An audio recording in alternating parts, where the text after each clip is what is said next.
What unethical experiment do you think would be interesting if conducted? Clone a known serial killer. Make, let's say, 24 or so. Intentionally raise them in a variety of environments, including the one they were raised in. Track how many, if any, become killers. Testing the nature versus nurture argument. Breed giant-sized or mini-humans intentionally over generations to see how big or small humans can become. We've cloned a sheep. Time to clone a human. I feel like this was probably done behind closed doors already. Brain and head transplants. There were some really interesting experiments back in the day involving them. One in the 1970s involved a monkey receiving a head transplant that lived over a week. In fact, they were so interesting and stopped so suddenly, it has me somewhat suspicious. Raising a child in a completely 1960s themed atmosphere and then abruptly exposing them to the modern world when they are between the ages of 15 and 18. Allow a woman to become pregnant and have a child in zero gravity and allow them to develop there, perhaps several generations. I wonder what the actual changes would be, both in the womb and early, but also generationally. My husband tells me about this one. He came up with from time to time.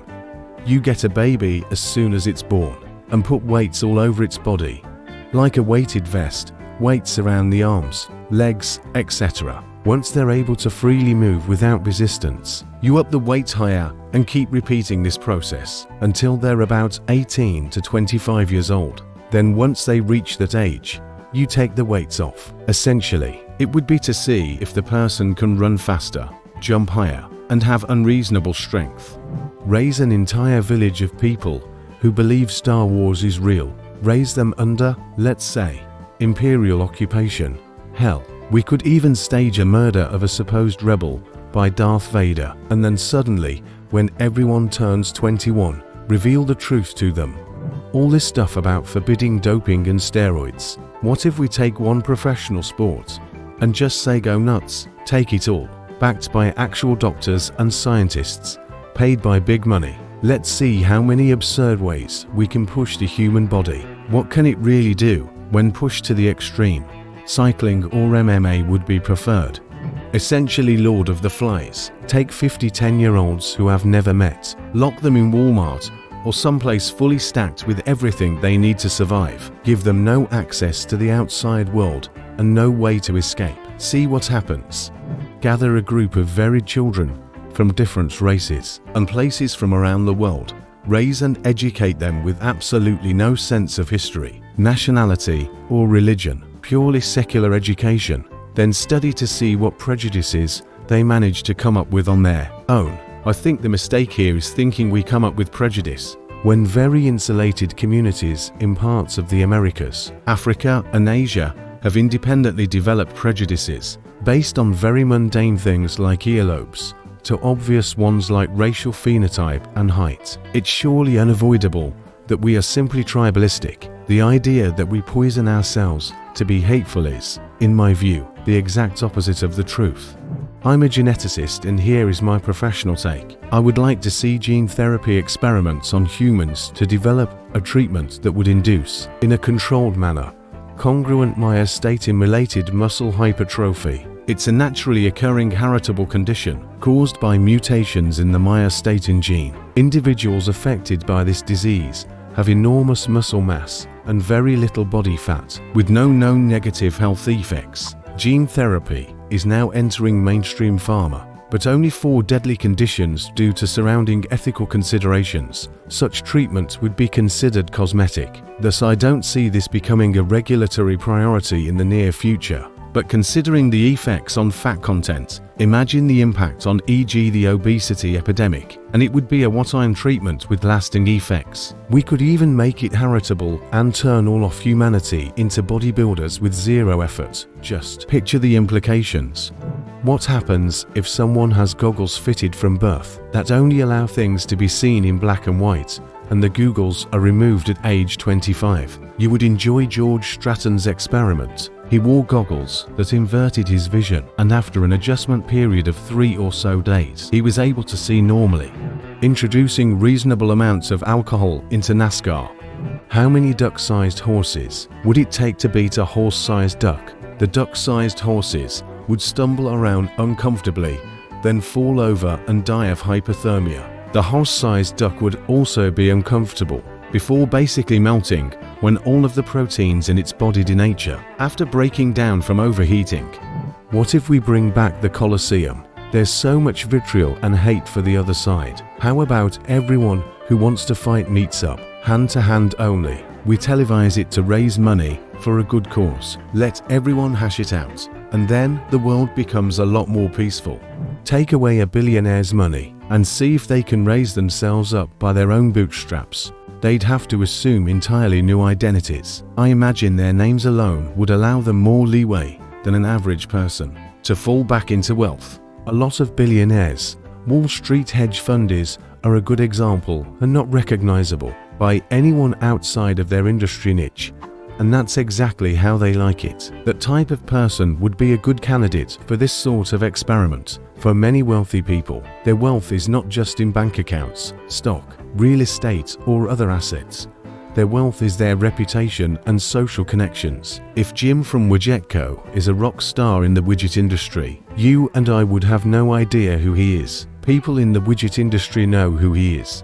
All he has to do is set foot on the floor of this year's WidgetCon. People will throw opportunities at him, and he will do okay for himself. Now imagine if nobody in the widget industry could recognize Jim. Imagine he goes to WidgetCon and is just another face in the audience. How is Jim going to do? Put all the people with the same political, religious, whatever life views in the same country, where they can run it the way they want things to be, and see which societies do best and how things turn out. Would be very interested to see the crime rates, death rates, poverty rates, quality of life, corruption, etc. What if we just pump the food and water supply? A population ingested with drugs and hormones to make them more docile and easier to control.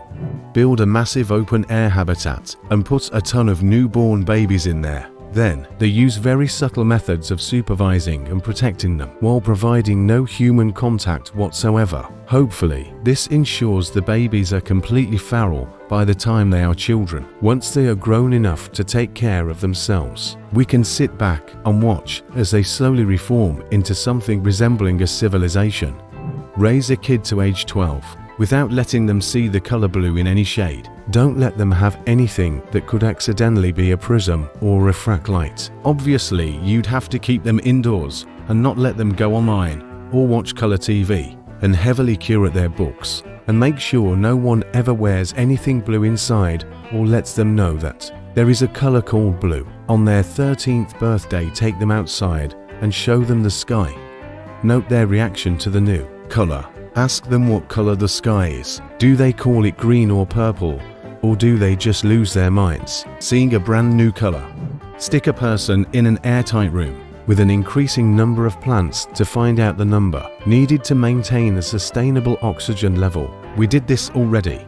The Soviets ran BIOS-3, which sealed 3 people underground with chlorella algae to process CO2. There was also the American Biosphere 2. But that was a lot more complicated and ran into issues with the concrete absorbing oxygen and carbon and upsetting the balance.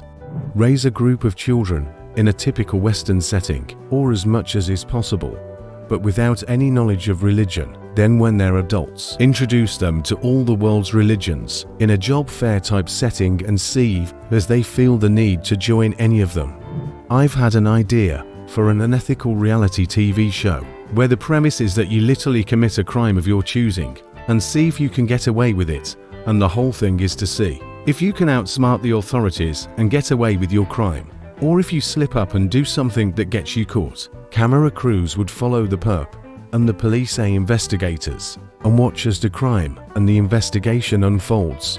Not ethical at all, but it'd be super interesting. You'd have third-party commenters who would narrate and discuss the show too. It'd be like a mix of cops and those criminal investigation TV shows. I came up with the idea for such a show because it's my firm belief that most criminals get caught because they're either dumb or desperate, so they don't plan.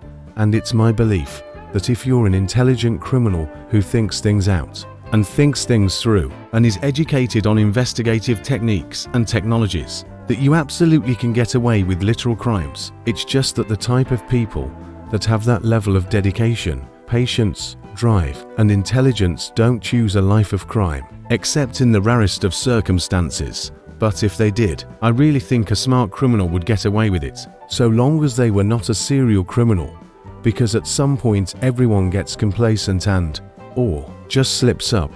Raise humans to mostly swim around or a pool of water since birth, and see how that affects their genetics across the generations. An experiment like this would take hundreds or thousands of years to see results, since evolution impacts populations instead of individuals. You wouldn't see much change from generation to generation, and there would have to be selection pressures that prevent some individuals with less beneficial mutations from reproducing. If people die before reproducing because they must swim in the pool to survive, then you would begin to see selection for traits that help them survive in aquatic conditions. We do have a population of people already in existence who may fit the bill for what you're interested in seeing, without having to involve the questionable ethics of forcing a population into harsh conditions for hundreds of generations. The Bajau people of Southeast Asia have spleens that are up to 50% larger than the global average.